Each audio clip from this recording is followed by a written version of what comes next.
No success in the world can compensate for failure in the home. That's why Club Wealth was founded, to help driven, successful, and busy real estate agents like you double their business while building a strong, balanced home life. Join us each week as high-producing agents and team leaders share their stories and unpack the principles and systems they've used to double, triple, and even quadruple their business while enjoying greater quality of life. And now, here's the latest episode of Club Wealth TV. Hey everybody, welcome back. We have a very special episode because we are sharing a conversation in which Michael was interviewed on another industry podcast. So we're going to jump to that in just a second. First, I want to just thank everyone for sharing the show. We so appreciate all the great feedback that we get, both on the Facebook group for the live broadcast and on Apple Podcasts for the reviews and ratings. We really appreciate everyone that takes their time to leave a rating, to give a shout out to one of our amazing guests in their rating and their review so that other people know and get a sense of what the show is like and what to expect and who the guests are. We appreciate everyone that shares it with another agent or another colleague in the business. And with that being said, let's jump into this very special episode. Okay, ladies and gentlemen, welcome back to another episode of the Lab Coat Agents Podcast. And I am excited today to get to wrap with someone who has become a friend and a colleague in the business. We have stood on the same stages together. We've gotten a lot more intimate in business together and now do some collaboration together. And I'm really excited for him to share with you because of what he does on his day-to-day. Ladies and gentlemen, this is the founder of Club Wealth Coaching, which has been around since 2001. He was a top agent producing, on average, 120 to 180 transactions per month. And at one time, even had 750 listings in his queue. Ladies and gentlemen, please welcome to the show, Michael Hellickson of Club Wealth Coaching. Wow, thanks for having me. What an introduction. I appreciate that, Jeff. Super cool of you to have me and honored to be here. I know you guys have some amazing guests on, so really nice of you to include me in that list. It's super cool. Absolutely, man. Absolutely. So we, obviously at the time of this recording, we're knee deep in COVID-19 and quarantines and all this craziness. And you and I kind of talked about a variety of topics to share. And as I've told our podcast audience over the last few weeks, like we're specifically staying away from that exact topic because it's being covered everywhere you turn, right? So we thought, what's one of the best topics for Michael to share that he's sharing every day, which is how you create what you create in your platform of Club Wealth, which is creating top performing agents and top performing teams. Oh, by the way, folks, it's the #1 coaching company in the team space. So pay attention if you're in that space. And Michael, before we get into the topic that we agreed upon, which is 5 key habits of successful real estate agents, I want to assume the audience doesn't know you. And so let's just assume the people who don't know you, tell them about who you are, where you come from, how you came up in real estate, and how you got to the point that you did crushing real estate. Well, I guess we were an overnight success, 25 years in the making, right? So, yeah, I mean, how far back do I go? I mean, very, very short version.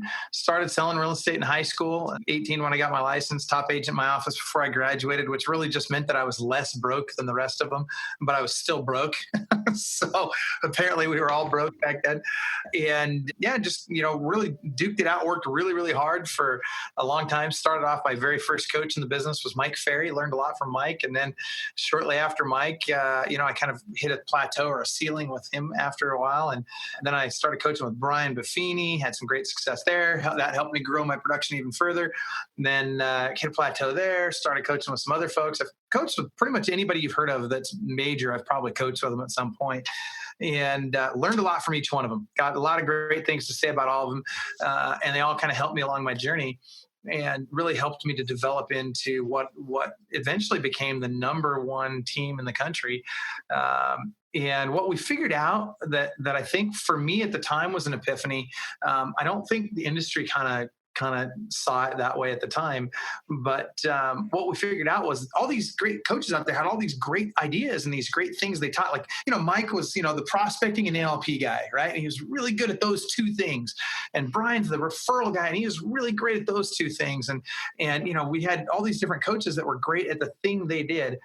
But what I figured out for me anyway, that was really important was I couldn't be a one or two trick pony. I had to learn all these different ways of doing business. And I had to figure out what for me was the perfect stack, if you will, of both technology and leads and systems and people, and just really kind of come to what were the ingredients that made for our perfect success soup, if you will.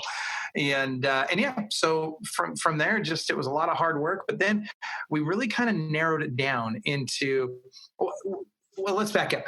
As I went through this process with all these different coaches, one of the things I figured out was there's all this stuff to do, but it comes down to one thing that's going to determine whether we're successful or not. All the other things are important, but one thing for every single person out there was going to determine whether or not they were successful. Because if they didn't get this one thing right, all the rest of it didn't matter, right? That said, you had to get the one thing right, and you had to then, if you want to be very successful, incorporate these others. So that one thing that you have to get right is habits. And there's a series of habits. There's specifically 5 habits that in the real estate industry, whether you're an agent or a broker or a team leader or a member of a team, you have to get these habits correct, have to nail these 5 habits if you want to survive every market and be successful and actually grow as market shifts happen. So it's important right now, but it's important every market that you nail the habits, and particularly these 5 habits. So if you'd like, I'll dive right into those. Yeah. And I think it's important to point out that, again, here we are amidst this crisis, and I think a lot of people are picking up new tricks, but they're not. And we say this because I'm knee deep, as you know, in video, and we're doing a lot of, I told you so, you should have been doing this 2 years ago or 6 months ago. But you know what? Well, let's focus on the now, and let's focus on what you need to be doing. And so I think for a lot of people is pay attention to this, not because, although it's extremely relevant now and you have the time to focus in and get better at the things that you haven't had the time for, look at these as applicable strategies in perpetuity for your business, correct? Absolutely. That's exactly right. And so, it's interesting because we talk about, I heard you say, these new things out there. And, really the new things that are out there, and we got to be careful, obviously, about shiny objects. I'm not a big fan of shiny objects, but I'll say this, that the new technologies and some of the new tools that are out there are really just adaptive ways to do the old things that we've been doing, right? And so now it's just taking those and true principles that have worked well for decades and decades, and now utilizing new tools, technologies, systems, and knowledge to enhance those things that we know work. The problem that I think a lot of agents have is they run from this thing to that thing to this thing to that thing, and they never really dial anything in at a really high level.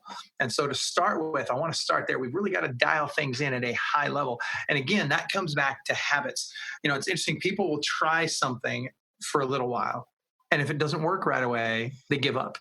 And they think, oh, that thing didn't work. No. It's not that thing didn't work. Either you didn't do it right, or you didn't give it enough time to really go to work for you. And I could give example after example of this. But instead of doing that, I want to dive right into these habits. And I want to talk about why it's important to develop these habits. Because if you don't, there's no question you will fail in this business. And when times get tough, like I love these kinds of markets. And I don't mean to say that I love the coronavirus. So it's, but I've been through 4 shifts in the market now. I came in during a shift, and I've had 3 since then. And each time my business has grown. Each time people around me were falling apart, and I was growing, and my business was growing, and we were succeeding at a very high level. And those were every single time the periods of our best growth. And so I hope that the people listening will write this down. This is the one phrase I want you guys to remember from today. And that is that where there's opportunity, I'm sorry. Oh my gosh. Where there's chaos, there's opportunity. Where there's chaos, there's opportunity. I totally screwed that quote up. Can you believe that? Said it 1,000 times. Shinju said that. I can't even pronounce his name right, but it's where there's chaos, there's opportunity. I want you to think about this for just a minute, because right now there's chaos. It's great opportunity. Here are the habits.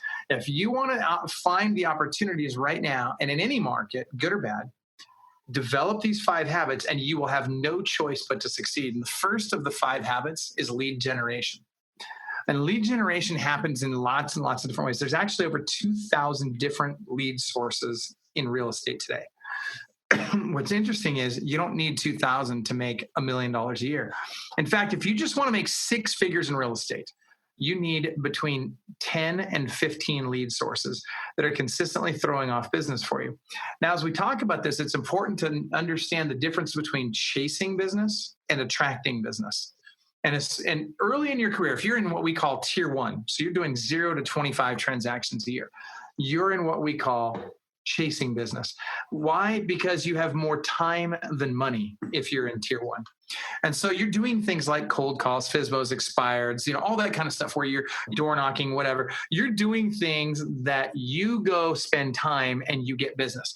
Now, as you transition into tier 2, you can do more things that attract business. By the time you get into tier 2, which is 25 to 75 transactions a year, you probably have a more developed sphere of influence. Hopefully you've been working that sphere of influence hard. So you're getting a little bit more business out of that.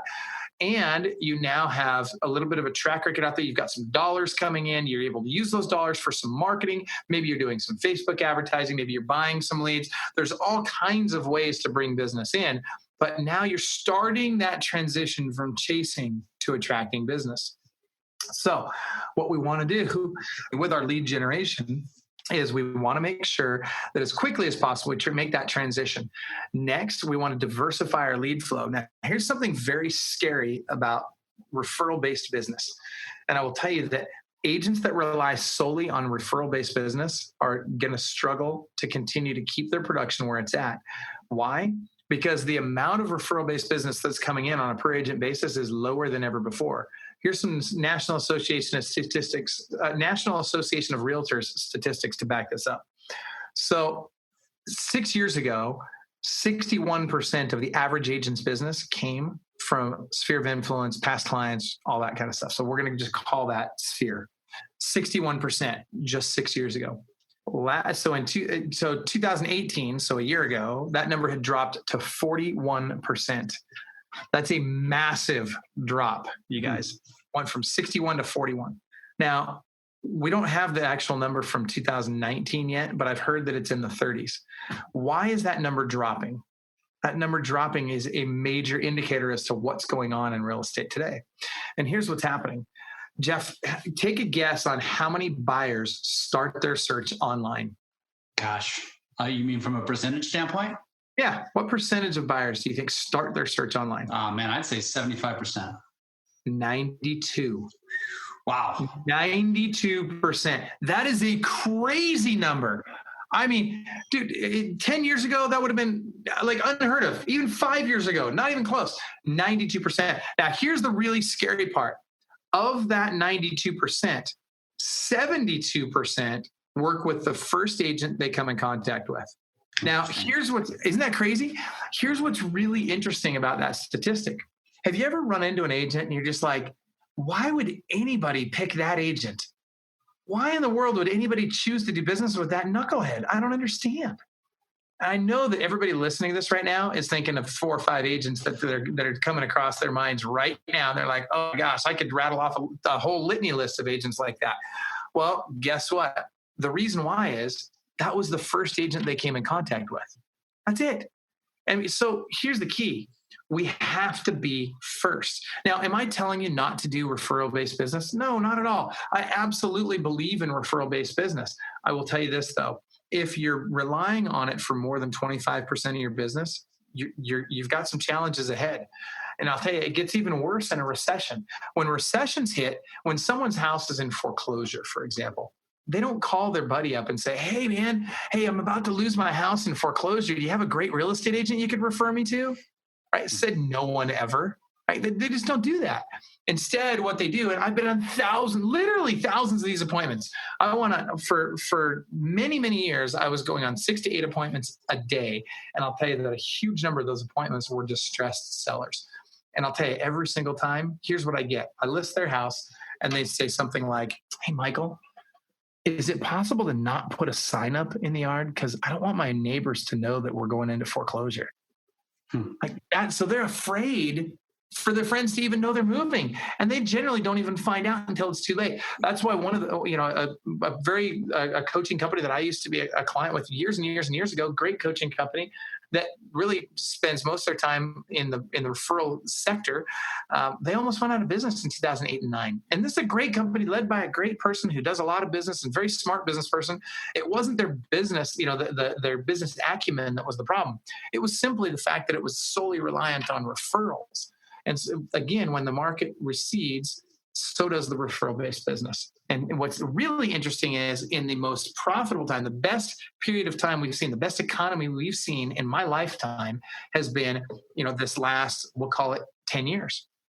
And during that time, the referral-based business has been dropping. So the message for this is, number one, you need to diversify lead flows so that it's not solely reliant on referrals. Now, that being said... So I have a question. So I think the first thing that comes to an agent's mind, and I'm just trying to think like they're thinking, like the audience is thinking, is they're thinking, okay, so you're telling me I need to buy more leads. But I know that's not the only answer to getting online. So give like multiple examples or ways that you define being online rather than just buying leads from a lead aggregator. So I love the way you just defined that. So first and foremost, at the end of our podcast today, I'll give you guys a text opt-in where you can get literally 17 of my best lead sources. We got 109 lead sources we recommend to our coaching clients. I'll give you 17 of them. And for those that, when this thing goes live, for those that do it when we're live, I'll give you 31 of my best lead sources. But that being said, let's talk about what are some different online ones. First of all, you're right. There's lots of lead aggregators out there. Well, what is a lead aggregator? A lead aggregator is somebody that does a bunch of marketing, brings in leads, and then sells those to real estate agents. Certainly, they're like a Zillow or a Realtor.com, some of those. And certainly those are great lead sources. But the ROI on those lead sources is far lower than when you do your own marketing and you bring leads in. Facebook, pay-per-click, it's those types of things. When you learn to market online and bring in your own leads, you get much higher ROI. Here's the problem, and here's what people need to understand. Every lead source has a cash conversion cycle. And this cash conversion cycle is super important to understand. As an example, a Realtor.com or a Zillow lead, a portal like a Realtor.com or Zillow, they're going to have anywhere from a 90 to, let's call, a 90-day to 6-month, maybe at the outset 12-month cash conversion cycle. So most of those leads are going to start to convert somewhere in that range. Generally speaking, it's going to be 6 to 12 months. A Facebook lead or a pay-per-click lead is going to have more like a 12 to 18, sometimes even as much as 24-month cash conversion cycle. So that's from the time I get the lead, how long does it take to turn it into a transaction where I get cash? Now, sign calls and referrals can be anywhere from 30 to 90-day cash conversion cycles. They're very fast, right? So what you got to ask is, why don't I then only do the ones that give me cash right away? Well, because first of all, there's not enough of them, right? So you're not getting enough sign calls to support your business. You're not getting enough referrals to support your business, at least not with the type of growth you would like to have. And so you have to look to other sources. Well, why then don't I just buy Realtor.com or Zillow leads or similar? Well, there's agents out there that do that. One notable one comes to mind, Robert Slack. He'll spend $8 million this year on Realtor.com leads alone. And he does a lot of business. He'll close 6,000 transactions this year. Now, I will tell you this, his profitability will be lower than someone as a percentage of his overall income, as a percentage of his gross income will be lower than someone who has a blended lead lead flow. So as an example, I might get a 3 or a 4 ROI. So for every dollar I spend, I get 3 or 4 back on a portal lead or a lead aggregator lead. Whereas with Facebook or pay-per-click, I could very easily be in the $8 or $9 range on return on that investment. So the goal is we need to have enough of these short-term cash conversion cycle lead sources to support our business, to support our agents, and to support our growth as we dial in our other lead sources that produce a much higher ROI, but take a little bit longer to incubate and nurture. Does that make sense? Totally. Absolutely. So as we do that, we can both exponentially scale our team and be profitable in the process. And more importantly, the longer our team is in existence, the more profitable we get as a percentage of our overall gross revenue. So got to diversify the lead flow. Now, most agents, if I asked most agents listening to this right now, what's your biggest problem? What do you need, in order to be more successful? Most of them would say more leads. But that's actually not the problem. Now, I will admit that for a lot of agents, that is a problem. In fact, that's why Realtor.com and Zillow exist. They identified how terrible real estate agents are at generating leads. And they said, hey, why don't we service this hole in the industry, this gap in the industry for them, and we'll get them to pay us for the leads. And guess what? We did. Not only did we do that, we gave them our data and said, hey, here's all our listings. You go promote the listings and we'll just pay you for it. And it's funny to me that now people are upset by that, right? Well, guys, we're getting exactly what we asked for. Right? If you didn't want that, we shouldn't have asked for it back in the day.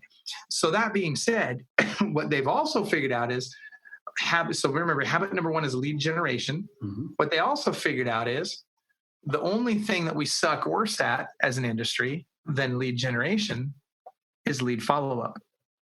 Conversion. Well, that's actually later. Oh, I'm getting ahead of myself. Sorry. You're a little bit ahead. Yeah. But it's lead follow-up is the next big problem, right? And so now, Realtor.com and Zillow figured out, hey, we suck at lead follow-up, so why don't we create OpsCity and Concierge? And guess what? That's what they did. And now we pay them to help us with lead follow-up.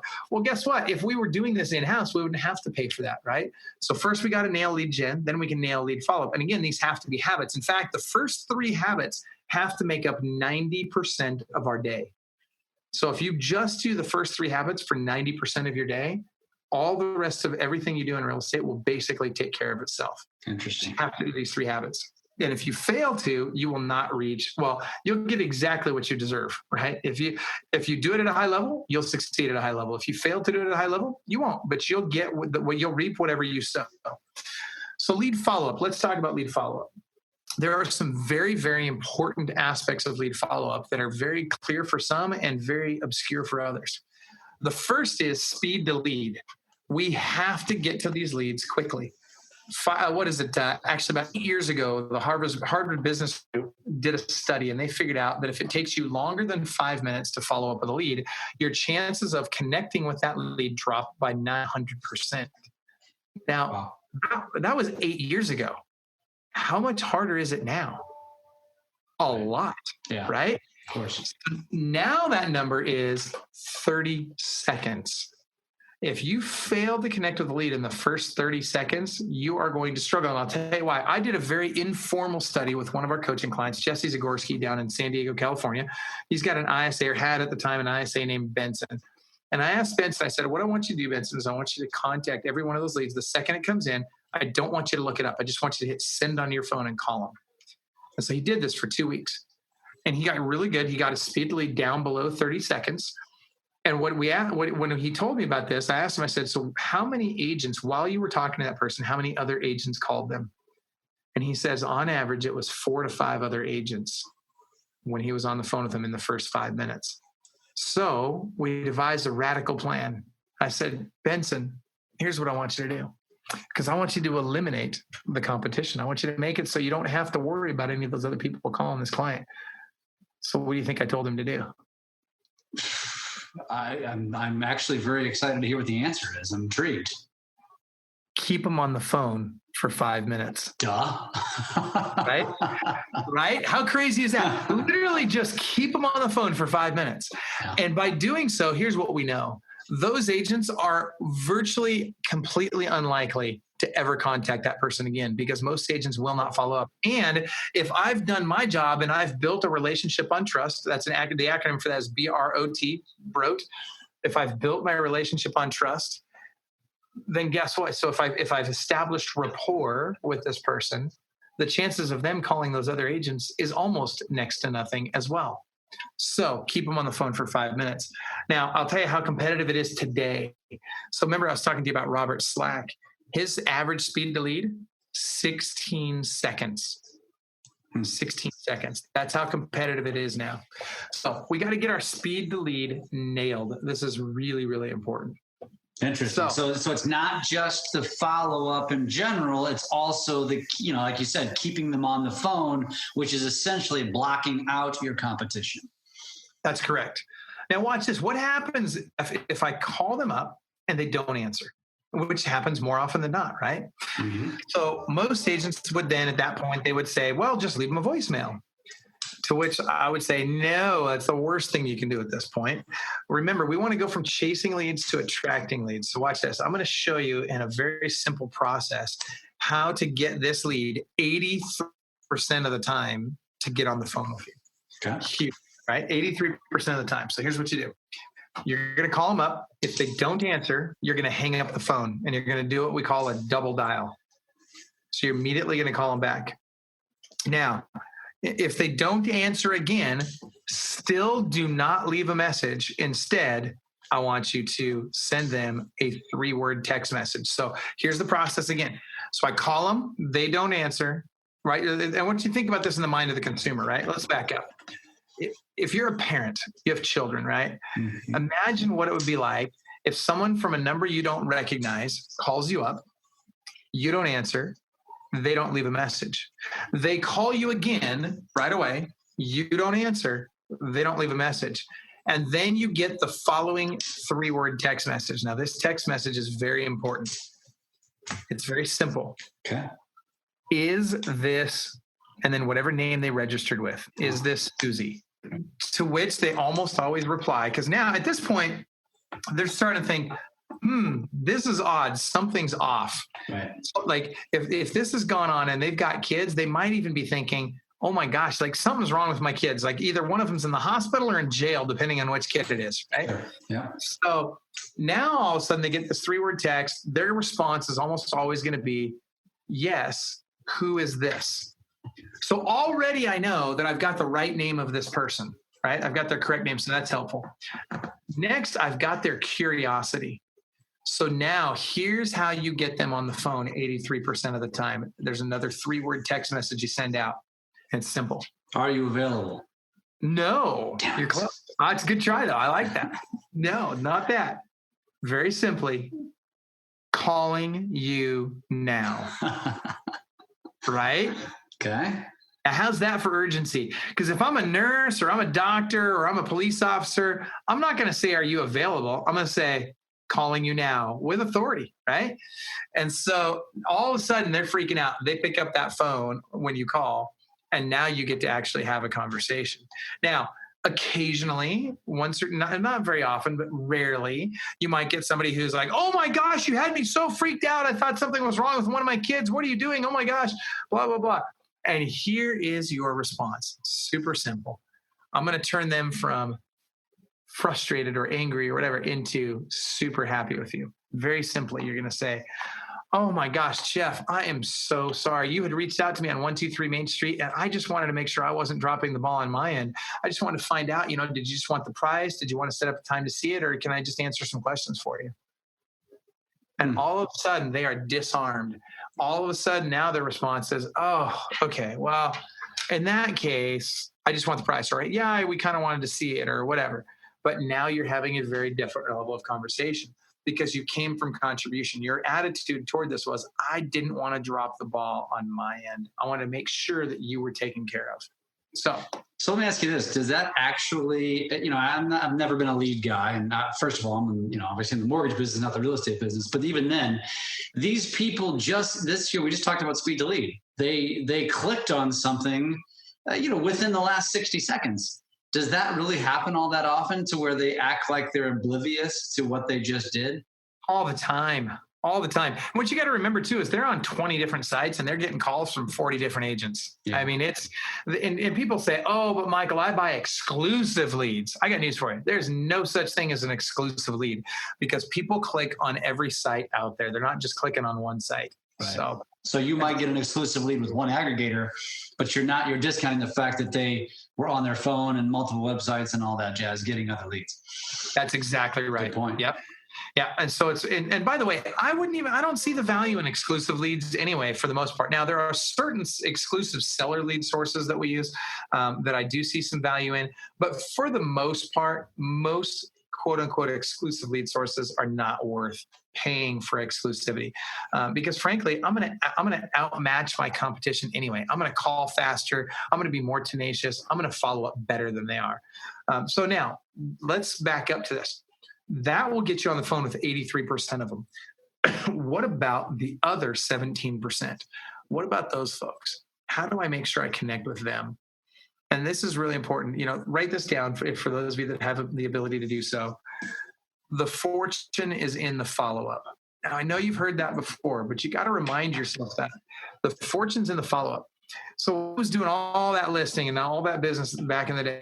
I was listing 50 to 75 houses a month myself, not counting my team and not counting REO. That was just me going on mom and pop listing appointments 6 to 8 times a day, 12 days a month. That's what I did. So how in the world was I able to schedule so many appointments? Because I made in between appointments from my car each day, I would make 115 to 125 follow-up calls. So I just hit those phones and I hit them hard and I would set my appointments. And I'll tell you, there's an easy rule to follow. We call it the rule of 3. Club Wealth rule of 3. If you really want to figure out because there's all these complicated lead follow-up strategies out there. Keep it simple. It doesn't have to be complicated. My experience is the simpler it is, the more likely you are to do it. So before you start worrying about, I've got to have these complex drip campaigns and auto text and email and blah, blah, blah that goes out, understand this. The vast majority of where the best lead contact will come is from you picking up the phone. And so the easiest way to do that, there are 6 ways that you'll want to follow up with people. Phone is the first. Here are the other 5 ways that you need to follow up. Number 1, with phone, email, text message, video text, video email, and Facebook stalking. All right. Now, how frequently am I going to do that? Now, let's assume that I did not get a hold of them my first go around. Then I'm going to follow up with them 3 times a day for the first 3 days, 3 times a week for the next 3 weeks, and 3 times a month for the next 3 months. I'll give it to you again. 3 times a day for the first 3 days, 3 times a week for the next 3 weeks, 3 times a month for the next 3 months. I've got to be very consistent about that. Now, if I get a hold of them in the morning, am I going to call them 2 more times that day on those first 3 days? Heck no. As soon as you get a hold of them, based on your conversation with them, you're going to judge what you're going to do for continuing follow-up with them. The numbers I just gave you are what you do prior to actually connecting with and having a conversation with them. All right.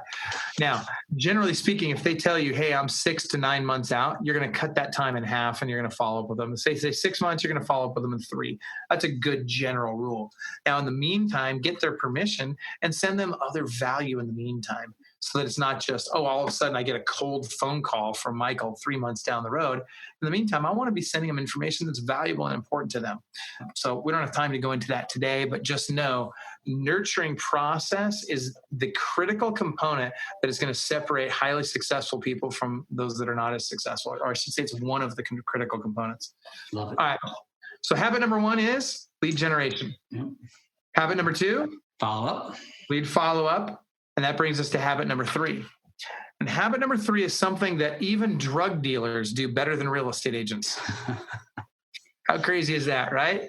Why would I bring up drug dealers on a podcast? Well, I've never done drugs. Heck, I don't even drink coffee for that matter. But I will tell you that we can all learn a lesson from drug dealers. Actually, there's probably quite a few, but one in particular. Interesting takeaway that we're going to have here. Go on. Oh, this will be a good one.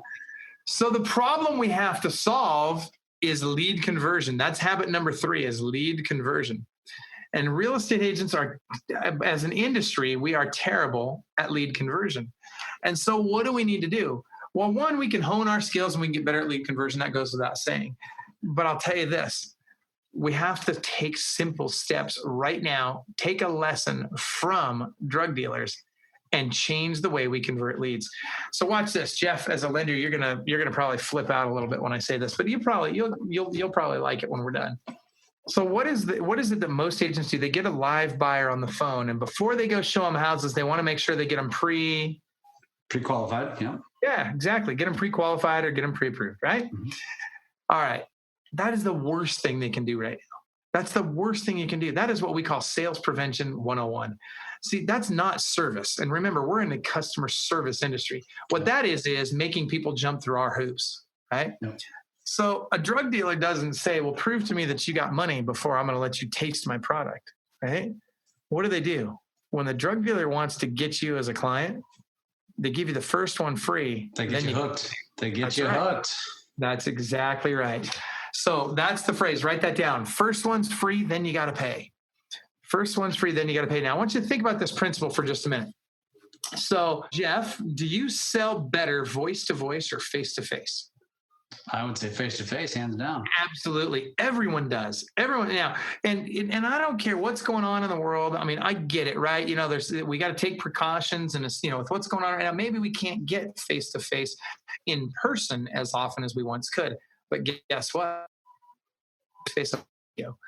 I'll tell you this, at the very least, video, it's interesting. There are studies done that show that the neuroactivity in the brain is almost the exact same when you're on video as it is when you're face-to-face in person. So there's a negligible difference between the two. That's powerful. And so what they're saying is video is almost as powerful as actually being with the person. So use that to your advantage, but understand that you have a much better chance of closing someone face-to-face than you do over the phone. And that's what drug dealers understand, right? They know they got to get them hooked on the product. Well, guys, the house is not the product. You're the product. Right? People don't buy houses. They buy the agent that they work with, and that agent shows them houses that they want. At some point, they fall in love with the right one, and they decide to buy it. You're not going to convince them to buy a particular house. So that's not the product that you have to sell. You have to sell you. And when you sell you properly, they choose to do business with you. Give them that first one free. So I'll show anybody a house once, right? Also, anybody that contacts us that says they're interested, I'll take them out one time. All right, so we got to keep moving. We're running out of time. Well, so let me ask you real quick. So that's interesting, and it's very important because I think that is what most agents are taught not to do. And I think this is a great shift. And you know, as well as you and I know each other, we've never actually had this conversation before. So I'm actually fascinated by all this. And it's not exactly rocket science, but it goes against the principles of what most brokers teach, which is make it convenient for you by making sure they're pre-qualified. Whereas in what you're saying is, hey, folks, you know, if you can get them to sit down with you or to meet with you or to meet you in person, the odds of you selling them go up exponentially. So that's the whole drug dealer analogy, is give them something for free. So you're saying, and I'm sure some agents are going to disagree with you, inconvenience yourself because you're going to get more sales as a result.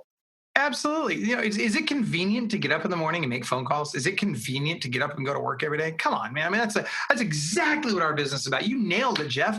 It's, guys, if we're going to inconvenience anybody, it should not be our customers. It should be ourselves, right? So let's find win-win scenarios where we can deliver the value and the service that they need, want, and deserve so that we can get the result that we want as well. Now, I'm going to take this a step further. Let's say for a minute, because I want them to get pre-approved through my lender, right? It's in my best interest and theirs, frankly, to have them do that. But I never do that until I've set my first appointment with them. Now, I'm going to give you a script that if you'll use this script, you will get them almost every time to want to talk to your lender. And you'll use this script on your initial phone call with them. The key, though, is you first set the appointment, then you've earned the right to use this script. Are you interested in the script, Jeff? Go. All right, here it is. If they could save you $10,000 to $20,000 on your mortgage, would you be interested in chatting with one of our lenders? I'll give it to you again. If they could save you $10,000 to $20,000 on your mortgage, would you be interested in chatting with one of our lenders? I mean, what idiot would say no to that? Now, as a lender, I'm cringing. Oh, tell me why. It's just a bold statement. I mean, you know, what does that mean? And that's obviously, I know you're going to expand on it. So go. Well, let's talk about what does that mean? I mean, first and foremost, are we promising that the lender's going to save them anything? No, we're just asking if they could. Would you be interested in talking with them? Second of all, I don't know what programs they're going to qualify for. I don't want to know. It's not maybe. It is a bad idea for me to get involved in the loan process at all. Amen. Okay? It really is. I mean, agents need to focus on what agents do best. And these agents that whip out their HP calculators and or I guess now their smartphone. Back in the day, remember the old HP calculators? Now they're doing it on their smartphones. But back in, but agents that whip their phone out and they start trying to calculate mortgage payments and all this stuff, guys, you're doing yourself and the client a huge disservice. Huge. Get them to the professional that's going to be able to help them out, and get them to them in a way that they want to talk to that professional. So that script works really well to get them to want to have the conversation with your lender. And you can, at some point along that conversation, you're going to be endorsing that lender, just like that lender is going to be endorsing you, and it becomes a true partnership. And the great thing is that third-party endorsement is much more powerful than you saying, hey, look how great I am, or your lender saying, oh, look how great I am. Never do that. So, all right. I love it. And by the way, just to expand on that just a tad, just having a lender who's going to educate your buyer or your buyer on the options that they have, and they might be able to tweak and get a little bit better interest rate. That's where the thousands of dollars over 30 years comes into play. So you're not telling them anything that's deceptive. I mean, it's factual if you have the right lender who's willing to spend the time to educate your buyers. I just wanted to expand a little bit on that. Absolutely. On a 30-year mortgage on a $400,000 house, it's ridiculously easy for a lender to save somebody $10,000 to $20,000 over the life of that loan. It's not. Yes. You're talking a fraction of a point. I mean, it's super easy. So that said, keep it super simple. Your goal not right now is not to get them to use your lender. Your goal right now is to get them on the phone with your lender. Right? So you always have to understand, what is my goal, and don't try and go too far. Too often people, when they get someone on the phone, all they're trying to do is they're trying to get them to commit to doing business with them. Don't get them to commit to that yet. Just get them to go on a date with you, right? Think about dating, right? Jeff, when you were back in the day before you were married, when you were dating, if you've ever gone on a blind date, or anybody that's listening who has knows that when a blind date comes to the door, you don't knock on the door and immediately dive in for a kiss, right? Like, that's just not a good strategy, right? And yet agents all the time, you're making out with people on the doorstep. Like, stop, take me to dinner, buy me some flowers, show me some value. Then we'll talk about, holding hands maybe, right?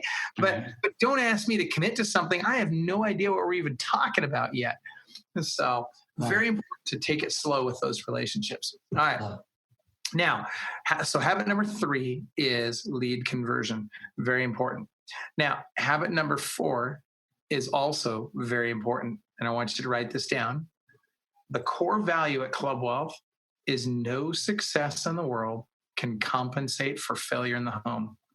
The most important thing I can ever share with you is that you have to have balance in your life. And we all talk about balance, but it has to be a habit for you. Having balance in your life has to be habitual. So that's why it's habit number 4. Habit number 4 is, if I can develop that balance in my life, if I can, when I'm at work, shut off by all the rest of my life, right? I'm going to focus on work when I'm at work. And when I'm with my family, I'm going to shut off work. So I'm not taking phone calls for work when I'm with my family. If I'm on vacation, I got somebody else handling things while I'm gone. I'm not the one that's got to deal with every problem that happens in my business when I'm on the beach with my family. And so you've got to learn not only to draw those boundaries, but you've got to learn to do it in a way that makes it work for you and for the people in your life, both at work and at home. Mm-hmm. So again, the quote is, no success in the world can compensate for failure in the home. And finally, you have to be in the habit of being profitable. And I say that it's interesting because so many people say, oh, that's so dumb, Michael. That doesn't need to be a habit. That's just, that just goes without saying. Listen, if I went into most agents' businesses right now, most of them could not show me a profit and loss. And those that could, it would really be just more of a loss than any kind of profit. And if you don't believe me, if you think that what I'm saying is crazy train, I want you to look at your freaking bank account right now. Yeah. Do you have 6 to 12 months worth of expenses in the bank? If you don't, you might have a problem with money on an emotional or a psychological level, or a subconscious level. You definitely have to have a good relationship with money, and you have to be in the habit of being profitable. So one thing that I would recommend is you need to have a profit and loss that's easy to understand. I would suggest if you do not have employees, then I would get something, I would go to qbspecial.com, qbspecial.com. And that is, we have an arrangement with QuickBooks to get a discount for real estate agents on QuickBooks Self-Employed, which is a super cool app. It basically connects up with your bank statement and your credit card statements, and it shows all your little expenses on there. You swipe left if it's a business expense, right if it's a personal expense. You've always got an up-to-date profit and loss. It's super easy. It's kind of like Tinder for money, right? Is that a bad example? You know what? You might as well stay on this path. So now we're going to we're going to hook up apps, and we've talked about drug dealers. Where else can we go with this? This is good.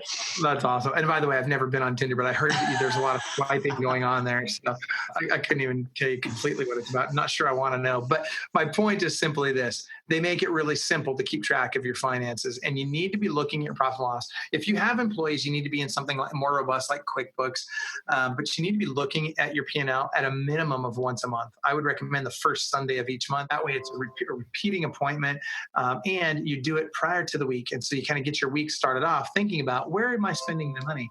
And by the way, when money's tight, stop cutting money in your business and start cutting money at home. That's the biggest mistake people make when they need to get small financially. They start by cutting the business expenses. The business, that's the goose that lays the golden eggs. Instead of killing the goose, stop eating so many freaking eggs. Yep. So biting off the hand.